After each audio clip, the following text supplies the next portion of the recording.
자, 오늘은 히스기야의 두 번째 이야기를 살펴보겠습니다. 제목은 기도의 사람입니다. 히스기야의 삶을 가만히 들여다보니까 참 히스기야는 하나님을 굉장히 기쁘시게 하기 위해서 부지런히 하나님을 찾았던 사람이에요. 뿐만 아니라 하나님의 뜻과 하나님의 계명을 지켜 행하려고 무척이나 노력했던 사람입니다. 그런데 그렇게 하나님 앞에 진실하려고 했고 의로우려고 힘썼음에도 불구하고 오늘 뜻하지 않는 어려운 상황을 만나게 됩니다. 이런 상황 그가 하나님 앞에 큰 죄를 범하였기 때문에 하나님으로 받는 어떤 심판의 의미는 아니었던 것 같습니다. 왜 하나님께서 이렇게 하나님을 찾는 자들에게 생각지도 않는 어려움을 또 허락하느냐? 이런 질문인 것이죠. 우리는 우리 앞에 일어나는 많은 일들을 다 설명할 수는 없습니다. 어떻게 누가 어떤 세상의 지혜자가 우리 앞에 펼쳐지는 모든 어려운 상황들을 왜 그렇게 됐는지 다 알 수 있겠습니까? 그럼에도 불구하고 하나님의 어떤 특별한 섭리가 있다라는 것을 이제 성경을 통해서 배우게 되죠. 오늘 우리는 히스기야를 통해서 이러한 모습을 보게 됩니다. 우선 히스기야가 하나님 앞에 어떠한 삶을 살았는지를 다시 한번 좀 점검해 보기를 원합니다. 열왕기하 18장 5절에는 히스기야의 삶에 대해서 이렇게 묘사하고 있습니다. 히스기야가 이스라엘 하나님 여호와를 의지하였는데, 히스기야는 늘 하나님을 의지하는 사람이었습니다. 그의 전후에 유다 여러 왕 중에 그러한 자가 없었으니, 그는 므낫세처럼 악한 왕, 북이스라엘 아합처럼 우상을 숭배하는 왕이 아니었습니다. 온전히 하나님을 의지하는 왕, 하나님께 인정받은 왕이었습니다. 그의 전과 후에 히스기야처럼 하나님을 의지하는 사람이 없었다라는 것이죠. 그러니까 굉장히 경건하고 거룩하고 하나님의 뜻에 따라 살려고 노력했던 사람이에요. 역대하 31장 20절과 21절은 좀 구체적으로 그의 삶을 이렇게 평가해 주고 있습니다. 히스기야가 온 유다에 이같이 행하되, 어떻게 행하느냐 하면 그의 하나님 여호와의 보시기에 선과 정의와 진실함으로 행하였다 그래요. 하나님 보시기에 악한 왕이 아니었어요. 하나님을 버린 자가 아니었어요. 선을 행하였고 정의를 행하였고 진실했어요. 그가 행하는 모든 일, 곧 하나님의 전에 수종드는 일에나, 이 수종든다는 건 하나님을 예배하는 일에도 힘썼던 사람이에요. 거기에 율법이나 계명, 하나님의 말씀을 잘 청종했던 자예요. 그리고 부지런히 하나님을 한 마음으로 찾았대요. 이거는 마음이 두 마음이 아니라 변질된 마음이라 언제나 같은 마음으로 하나님을 찾는 사람이었습니다. 그래서 하나님께서는 그에게 마지막에 뭐 하였더라? 형통하였더라 라는 것이 역대하 31장 마지막 구절의 약속이었고 그가 받은 축복이었습니다. 자, 그럼 히스기야가 계속해서 이렇게 편안한 삶을 살았고 형통한 삶을 살았다면 얼마나 좋겠어요. 근데 뜻하지 않게 바로 역대하 32장에 들어가면서 그의 인생에 이러한 일들이 일어납니다. 이렇게 표현하네요. 이 모든 충성된 일을 한 후에, 이 충성된 일이 뭐예요? 앞에서 얘기했던 의롭고 진실하고 정직한 삶을 산 후에, 하나님을 기쁘시게 온전히 예배한 후에, 하나님의 말씀을 청종하고 순종한 후에라는 거예요. 자, 그러면 그의 인생을 하나님이 끝까지 책임져 주시고 그리고 그의 인생을 계속 복되고 형통하게 만들어 주셔야 되잖아요. 그런데 벼랑간 이런 사건이 펼쳐집니다. 아스루 왕 사네립이 유다에 들어와서 이게 쳐들어왔다는 거예요. 견고한 성읍, 즉 예루살렘 성입니다. 향하여 진을 치고 쳐서 점령하고자 한지라라고 말합니다. 그러니까 당시 아스루 왕은 북쪽에서 새로 뜨는 신흥 강국의 나라입니다. 엄청난 군사력과 강한 군대로 가는 곳곳마다 휩쓸고 다닙니다. 마치 쓰나미가 지나가면 초토화된 것처럼 이 아수르라는 군대가 지나가고 나면 남아도는 것이 아무것도 없는 거예요. 그리고 이 제국은 점점 커지면서 남쪽으로 침략해 옵니다. 자, 남유다의 북쪽에 있던 나라가 북이스라엘입니다. 북이스라엘의 수도가 사마리아입니다. 이 아수르라는 나라는 강력한 군사력으로 며칠도 안 되어 북쪽을 다 무너뜨리고 사마리아 성읍까지 초토화시켜버렸습니다. 그리고 이제 북쪽과 남쪽의 38선과 같은 경계선을 무너뜨리고 남하하면서 남유다야를 초토화시킵니다. 그리고 어느 정도 정복한 한 후에 예루살렘 성을 에워싸고 있는 상황입니다. 근데 예루살렘 성이 성지순례를 좀 아시는 분들은 아주 해발 고도가 높은 지역에 있습니다. 그리고 가파릅니다. 거기에 견고한 성읍을 세웠으니까 이게 쉽게 함락되는 그런 성읍이 아닙니다. 근데 이 아수르의 사내리 왕은 이것을 어떻게 예루살렘을 무너뜨릴까 고민하다가 이렇게 합니다. 성이 있으면 그 주위를 수많은 군사들로 에워싸게 합니다. 그리고 개미 새끼 한 마리가 성에 들어가지 못하게 합니다. 그러니까 그 곳에 있는 히스기야 왕과 백성들은 식량이 떨어질 때까지 아수르 왕은 기다리는 거예요. 물품도 못 들어갑니다. 물도 제대로 들어가지 못합니다. 먹을 식량, 마실 물이 점점 고갈됩니다. 그러니까 성 안에 있는 사람들은 굉장히 힘들어하는 상황이죠. 그래서 자기들의 오줌을 받아먹는 상황이 되었습니다. 그러나 아수르 왕은 침략하지 않습니다. 오히려 오늘날로 얘기하면 확성기를 틀어놓고 그리고 가장 간교한 그의 부하 달병과 랍사게라는 사람을 보내어서 이스라엘 백성들을 두려움에 떨게 하고 절망에 빠지게 합니다. 그러면서 이렇게 말하죠. 유다 백성들이 들으시오. 히스기야 왕이 당신들에게 얘기했을 것입니다.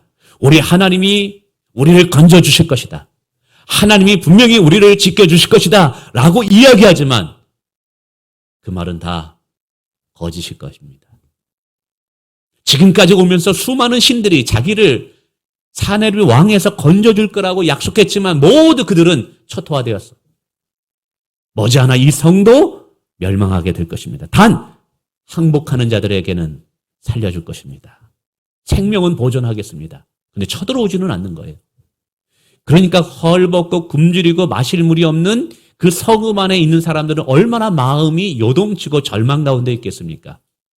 그러나 이때 히스기야 왕은 계속해서 백성들에게 권면합니다. 저들의 말에 귀를 기울이지 마십시오. 하나님 반드시 도와주실 것입니다. 어려운 상황을 하나님이 지켜보시기 때문에 반드시 하나님께서 때가 되면 일하실 것입니다. 자, 이런 상황이 대치되고 있는 것이죠. 지금 이 상황은 히스기야가 지금까지 살아오면서 가장 힘들고 어려운 위기의 상황에 직면해 놓고 있는 거예요. 저는 이 장면을 보면서 그런 생각을 해봤어요. 우리 앞부분에 히스기야가 어떤 삶을 살았는지 배웠잖아요. 전후에 히스기야가 왕과 같은 사람은 없었대요.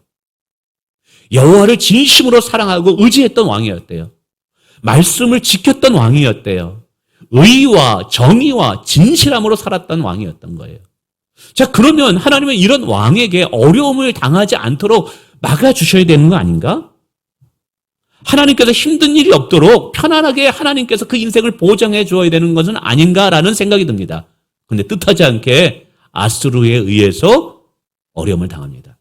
분명한 것은 이것이 그 이전에 어떤 왕처럼 우상을 섬겼기 때문에 하나님을 버리고 죄악을 즐겼기 때문에 그 죄에 대한 심판으로 어려움이 당한 것은 아니에요. 분명히 하나님 옆에 올바른 삶을 살았음에도 불구하고 악인들에게 왜 이렇게 조롱당하도록 하나님이 허락하셨는가라는 것이죠. 왜 계속 형통하게 만드시지 않으셨을까 하는 질문을 던지게 됩니다. 그런데 이런 질문은 오늘도 우리 주변에 종종 보면 새벽기도 나가고 신앙생활 열심히 하고 정말 다른 사람의 나쁜 짓 않으면서 경건하게 삶을 살아가는데도 뜻하지 않게 어려움을 당하는 성도들이 있더라는 거예요. 왜 저분들은 저렇게 왜 한간 어려움을 당하지? 악인들이 어려움을 당하고 고난을 당하고 위기를 만난다면 우리가 그거 판단하기 쉽습니다. 저건 죄에 대한 심판이야. 하나님이 공의로 하나님이 지금 재판하는 거야. 그런데 의인이 하나님의 자녀가 그렇게 진실한 자들이 이렇게 어려움을 당할 때 이것을 어떻게 해석하고 어떻게 이해해야 되느냐라는 문제인 것이죠.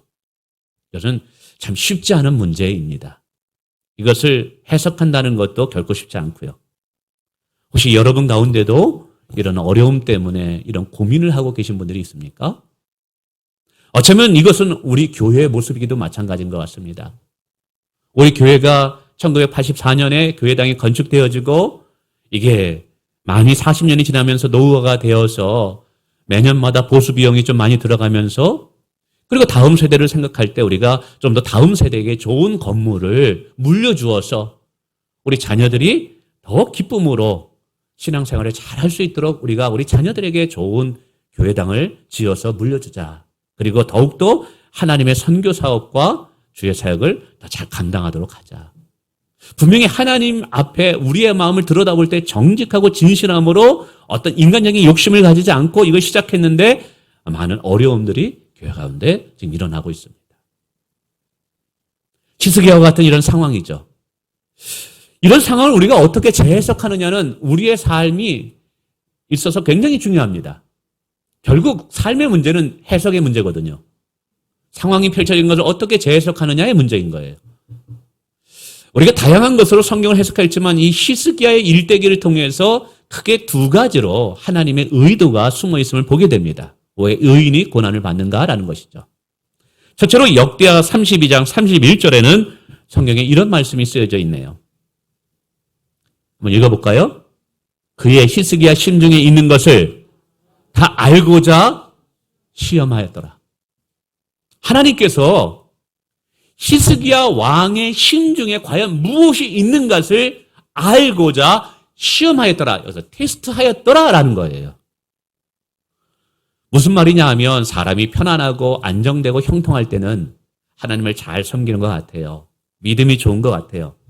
그러나 고난이 닥치고 어려움이 닥칠 때 정말 그 사람 안에 믿음이 있는가? 그 사람이 여전히 하나님을 신뢰할 수 있는가? 하나님은 그것을 알고 싶었던 거예요.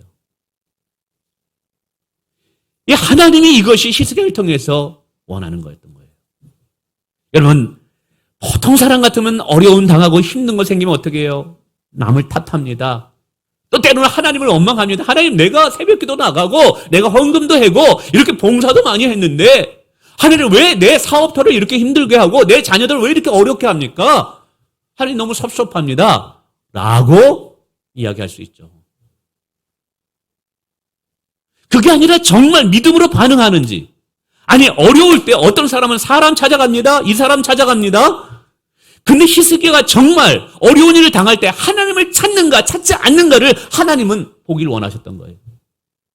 정말 힘든 일이 있을 때, 내 힘으로 감당하지 못할 어려운 일을 만났을 때 하나님만이 나를 도우실 수 있는 분인가를 분명히 믿고 하나님을 구하고 더 하나님을 매달리느냐, 진짜 믿음이 있느냐를 하나님 보기 원했던 거예요.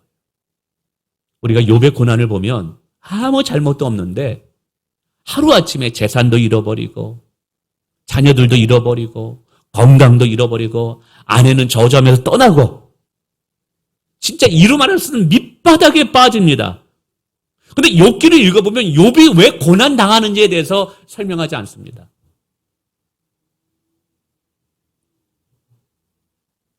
그러나 분명한 것은 하나님께서 그의 마음에 진심으로 하나님을 찾고자 하는 마음이 있는가를 알기를 원했던 것이죠. 여러분, 죄인들에게 고난은 심판이 될 수 있지만 의인들에게 고난은 믿음의 테스트가 될 수 있다는 거예요. 어떤 테스트예요? 정말 마음의 심중에 하나님을 찾고자 하는 믿음이 있는가를 하나님이 보시기를 원하는 테스트라는 것이죠. 우리 교회 한 집사님이 있죠. 멀리서 예배를 사모하고 하나님을 사모해서 교회를 열심히 나오다가 그만 교회를 나오시다가 돌아가는 중에 버스에서 내리다가 넘어져가지고 팔을 부러주셨어요. 뭐 누군지 아시겠지만 제가 마음에 쿡 내려앉는 거예요. 이게 또 시험되면 안 되는데. 집사님이 괜찮습니다 목사님 걱정하지 마세요. 근데 수술을 했는데 이게 수술이 또 잘못됐네. 그래서 이분이 이게 여기 맞게 알맞게 이걸 하게 해야 되는 여기 다 나가가지고 너무 큰 걸 해가지고 움직이질 못하게 한 거예요 이게. 그래도 박사라는 사람이. 그렇게 이걸 다시 뜯어내가지고 또 수술을 해야 되는 거예요 이게. 이거 얼마나 고통스럽겠어요. 그러는 중에 또 치료받는 중에 허리까지 또 아파가지고 너무너무 아파가지고 걷지도 못하고 막 앉아지도 못하는 거예요. 근데도 나 하나님 나 예배하러 갈래요. 그러면서 소리 멀리서 와요. 또 그러는 중에 또 엎친 데 덮친다고 가장 사랑하는 조카가 하루아침에 이 세상을 떠나게 돼요. 너무나 큰 충격을 받은 거예요. 사람이 그렇더라고요. 별것도 아닌 말에 한 번 충격을 받으면 가슴이 옛날 말 중에 가슴이 철컥 내려앉는다는 게 다 이유가 있어요. 제가 살다 보니까 별것도 아닌 말에 가슴이 철컥 내려앉으면 야, 이거 다시 끌어올리는데 굉장히 힘들더라고요. 사람들은 별것도 아닌 말에 뭐 그러냐, 안 그래요. 그래서 성경에 보면 우리의 마음이 생명이 나는 곳이래요. 그래서 마음을 지키는 자가 되라는 거예요. 다 일리가 있는 거예요. 한번 교회 건축하면서 요즘 그걸 느낍니다. 그분이 그런 거죠. 그러니까 뭐 밥맛도 없고 그러면서 계속 교회를 오는데 막 누군가가 속삭이는 소리가 들리는 것 같아요. 하나님이 사랑한다면 너 그렇게 내버려 두겠어? 하나님을 예배하는데 하나님이 너 그렇게 힘든 일 생기게 너 하나님을 사랑하지 않아. 하나님이 너를 사랑하지 않아. 그 이상한 소리가 막 들리는 거예요. 부정적인 소리, 그리고 신앙을 버리고 하나님을 미워하는 여러 소리가 막 복잡하게 들리죠. 근데도 계속 마귀와 싸우는 거예요. 이건 마귀가 주는 소리야. 하나님이 이런 소리를 주지 않아. 근데도 이런 소리와 계속 싸우는 게 쉽지 않은데 어느 날 기도하는 중에 누군가가 뒤에서 따뜻하게 본인을 감싸는 것을 느꼈대요. 짧은 시간이지만 흔하게 누군가가 이렇게 자기를 감싸는, 뒤를 돌아보니까 아무도 없는 거예요. 그 짧은 시간에 정말 누군가가 다 안다, 사랑하는 딸아. 내가 너를 여전히 사랑한다. 그러면서 이 따뜻한 음성이 지나면서 부정적인 음성이 사라지고 마음에 힘든 것들이 다 사라지면서 이루만 할 수 없는 평안이 하늘로부터 흘러내려오는 거예요. 기쁨과 감사가 넘치고 다시 신앙생활하면서 매 주일마다 기쁨으로 그 멀리서 오고 있다는 사실이죠. 여러분, 하나님은 이렇다는 것이죠. 정말 그렇게 하나님을 부지런히 찾고 하나님을 사랑하고 예배하러 나오는데도 불구하고 때로는 하나님께서 그 마음의 심중에 믿음이 있는가?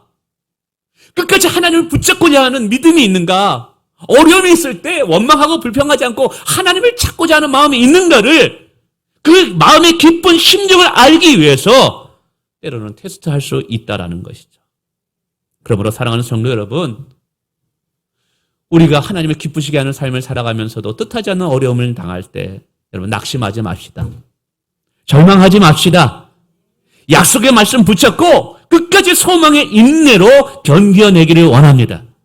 우리 하나님은 합력하여 선을 이루시는 분이야. 누가 뭐래도 그래도 여전히 하나님은 신실하셔, 선하셔. 우리 하나님은 나의 아버지가 되어주시는데 우리에게 좋은 것을 주시기를 원하신다는 거야. 나 그거 믿거야. 나는 상황을 바라보지 않아. 사람들의 절망의 소리를 듣지 않을 거야. 나는 약속의 신실한 말씀을 믿을 거야. 여러분, 믿음으로 상황을 재해석할 수 있는 능력이 있기를 원합니다. 그래요. 혹시 우리가 이해할 수 없는 고난을 만났을 때 하나님 우리에게 오늘 히스기야가 얘기한 것처럼 너희 마음의 심중에 깊은 곳에 내가 무엇이 있는가를 내가 알기를 원한다라고 말씀하신다는 사실이죠. 두 번째는 역대하 32장 22절에 이런 말씀이 있네요. 이와 같이 여호와께서 히스기야와 예루살렘 주민을 아스루 왕 사네빈의 손과 모든 적국의 손에서 뭐하여? 구원하여 내사. 사면으로 보호하심이 구원하여 내사. 이것은 이제 사네립이 끝까지 믿음으로 기도하고 믿음으로 기도하고 인내하여서 하나님께 도와주신 후에 고백인 거예요. 그러니까 히스기야가 벼랑한 아수르의 위협을 당하면서 어렵게 이 상황을 견뎌냅니다. 근데 이 과정을 통해서 결과적으로 하나님께서 무엇을 보여주셨냐 하면 하나님이 건져내시는 하나님인 것을 보여주셨어요. 환난 날에 건져주시는 분, 고난 가운데 있는 하나님의 백성들을 돌아보시고 그들을 건져내시는 분임을 결국을 보여주고, 바로 이것을 보여주기 위해서 히스기야에게 그와 같은 일들을 허락하신 거예요. 이것은 하나님께서 모세를 이끌었을 때도 마찬가지입니다. 하나님께서는 모세를 통해서 이스라엘 백성들을 가나안 땅에 인도하실 때 이제 애굽에서 10가지 재앙, 어떤 기적적인 모습을 통해서 그를 건져내십니다. 그리고 광야로 들어가기 전에 어디로 인도하냐면 홍해로 인도합니다. 앞에는 커다란 바다가 펼쳐져 있고 뒤에는 애굽의 군대가 쳐주기 위해서 막 달려들고 있어요. 사면 초가입니다. 여러분 생각해 보세요. 하나님께서 내비게이션을 잘 몰라가지고 좋은 길로 인도하는데 하나님이 착각해가지고 잘못해가지고 이게 실수해가지고 홍해 앞바다로 이스라엘 백성들을 인도하셨을까요? 우리가 몰고 다니는 자동차 내비게이션은 실수할 수는 있지만 하나님은 실수하는 분이 아니에요.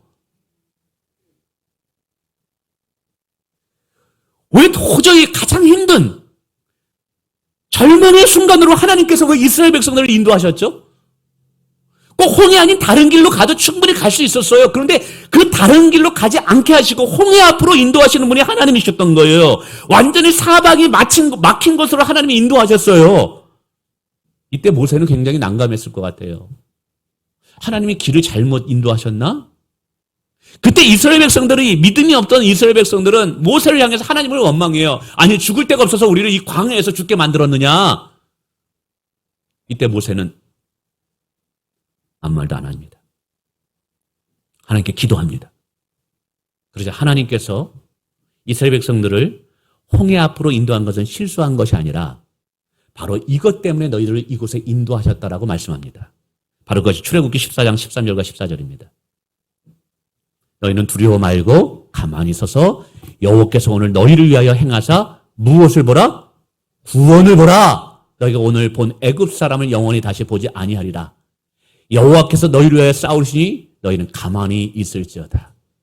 바로 이것이 하나님께서 이스라엘 백성들을 인도하실 때 정말 대안이 없고 사람의 방법으로 할 수 없는 그 홍해 앞에 세우신 이유가 이건 거예요. 왜 그래요? 하나님만이 구원하실 수 있다는 것을 보여주기 위해서였던 거예요. 홍해를 가르고 여전히 하나님은 하나님의 백성들을 책임져 주신다라는 것을 이 사건을 통해서 보여주시기 위함이었던 것이죠. 이게 중요합니다. 우리가 당하는 어려움과 고난이 왜 당하는지 모릅니다. 그러나 분명인 것은 우리가 끝까지 믿음으로 인내하고 기도로 인내할 때 하나님은 마지막에 보여주실 거예요. 하나님이 어떠한 분인가를, 하나님의 백성들을 여전히 지키시고 하나님의 백성들을 반드시 건지시는 만군의 주 여호와인 것을 보여줄 거예요. 근데 이것이 드러나기 전까지는 시간이 걸려요. 그러니까 어려움에 직면하는 시간과 그리고 마침내 그 어려움을 극복해서 하나님 되심을 드러내고 하나님의 영광이 드러난 이 순간까지는 이 기간이 남습니다. 이 기간이 굉장히 때로는 길기도 하고 굉장히 힘들기도 해요. 그런데 이 기간 동안 우리는 믿음의 선한 싸움을 싸워야 되는 거예요. 그럼 이 기간 동안 우리가 해야 될 것이 뭐냐 하면 믿음의 인내의 기도로 기다리는 거예요. 믿음으로 인내하고 기도함으로 기다리는 거예요. 바로 히스기야가 이것을 하고 있는 거예요. 그래서 오늘 중간에 이 중간 지역에서 히스기야는 인내하며 기도하는 모습을 보입니다. 오늘 우리가 읽은 본문이 히스기야의 기도의 모습이죠. 그 히스기야의 기도의 모습은 몇 가지로 특징인데 이러한 어려운 일을 만났을 때 첫째로 절대로 절망하지 않았다는 사실이. 뭐 하지 않았다? 절망하지 않았다. 히스기야는 상황을 바라보지 않았어요. 원수들이 하는 여러분 그 절망의 소리에 집중하지 않았어요. 오히려 그는 하나님 앞에 나가서 하나님께 부르짖어 기도하고 있다는 거예요. 여호와여 주는 천하만국의 홀로 하나님이시라. 주께서 천지를 만드셨나이다. 저들의 신은 사람의 손으로 만든 것이니 나무의 돌뿐이나이다 라고 기도하고 있다는 사실이에요. 그의 기도의 소리에 보면 절망의 소리가 없어요. 좌절의 소리가 없어요. 여러분 오늘 우리 기억해야 돼요. 어려운 일을 만나고 때로는 인내의 시간이 필요할 때가 있습니다. 여러분 그때 절망하지 않기를 주님의 이름으로 축원을 드리겠습니다. 두 번째는 겸손함으로 하나님만 바라는 거예요. 히스기야는 하나님 전에 나와 엎드려 기도하고 있습니다. 이것은 겸손함의 표현입니다. 우리가 어려운 일을 만났을 때 우리 자신을 돌아보면서 내 안에 있는 교만함을 뽑아버리고 죄악을 버려버리고 오직 하나님 앞에 우리 자신을 겸손하게 낮춰야 될 줄 믿습니다. 이것이 지혜인 거예요. 왜 하나님께서 때로는 우리에게 고난을 주시느냐? 우리로 하여금 겸손하게 자신을 낮추시라고 주시는 하나님의 메시지인 거예요. 우리는 겸손하게 우리 자신을 낮추고 하나님만 바라봐야 될 줄 믿습니다. 자신의 상황을 바라보는 것이 아니라 구원할 분은 하나님밖에 없다라고 하나님만 바라보고 있다는 사실이에요. 여러분, 때로는 어려움이 우리의 힘으로 해결될 수도 있지만 살다 보면 우리 힘으로 감당 못할 어려움들이 있어요. 여러분, 이때 우리가 바랄 분은 하나님밖에 없습니다. 우리가 그때 하나님께 나와 기도하는 자가 지혜로운 자라는 것이죠. 세 번째는 진실함과 간절함으로 기도하고 있어요. 히스기야는 이제 오직 하나님만이 이 문제를 해결할 수 있다는 걸 믿고 이렇게 기도합니다. 여호와시여 나를 불쌍히 여기서 도와주소서. 여호와여 원하건대 우리를 원수의 손에서 건져주소서. 이로 인하여 천하만국의 주 여호와가 홀로 하나님이신 것을 알게 하옵소서. 지금 히스기야의 기도는요, 생명을 걸고 기도하는 거예요.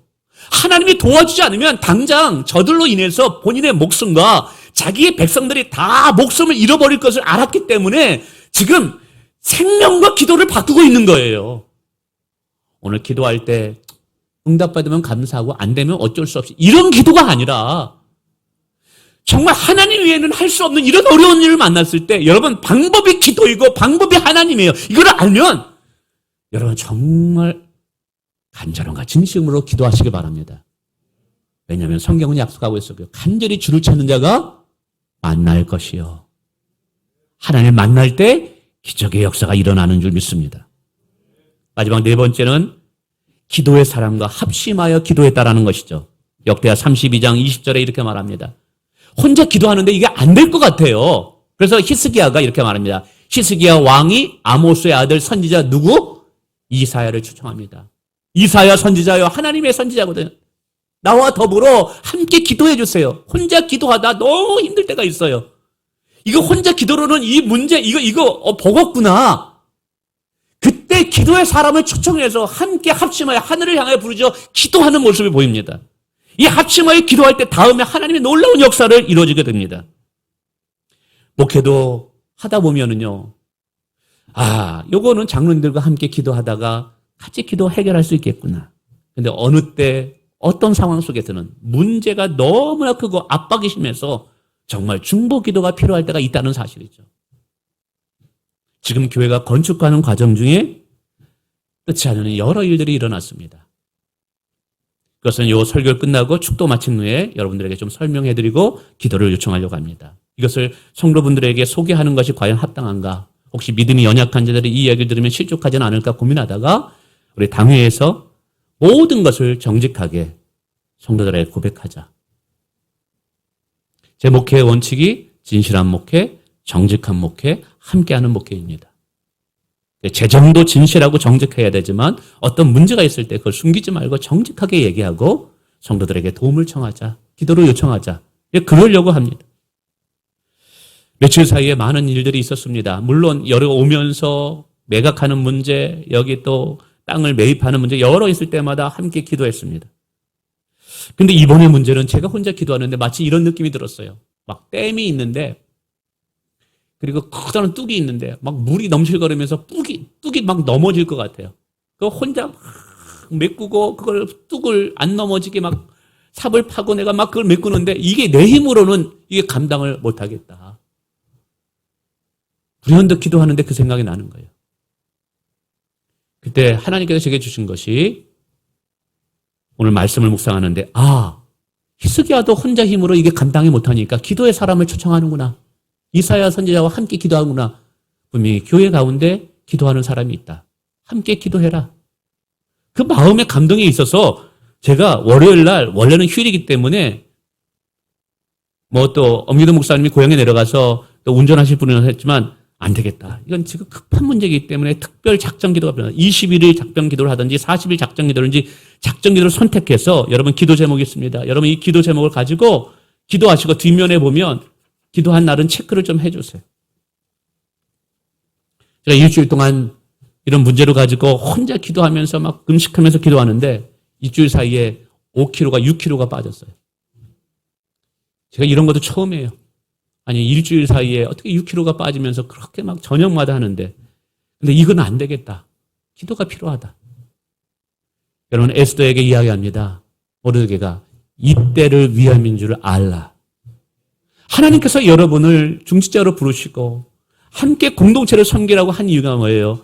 이때를 위함인 줄 믿으시길 바랍니다. 어쩌면 우리가 이런 문제가 있을 때 다 내려놓고 하나님을 찾아야 될 줄 믿습니다.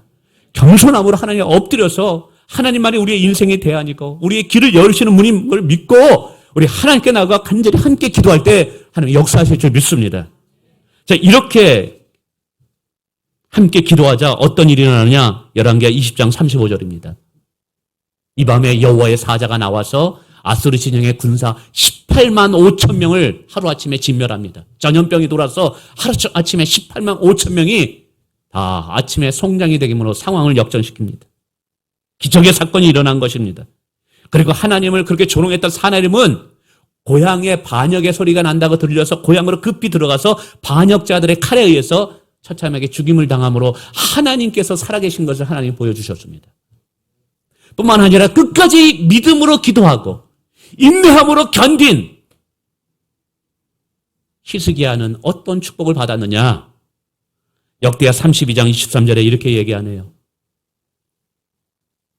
역대하 32장 23절 여러 사람이 예물을 가지고 예루살렘에 와서 여호와께 드리고, 그러니까 하나님이 도우셨기 때문에 성읍이 보호를 받았고 백성들이 안전하게 되었기 때문에 하나님께 감사해서 감사 예물을 드리는 거예요. 하나님이 우리를 살리셨다, 우리를 건지셨다.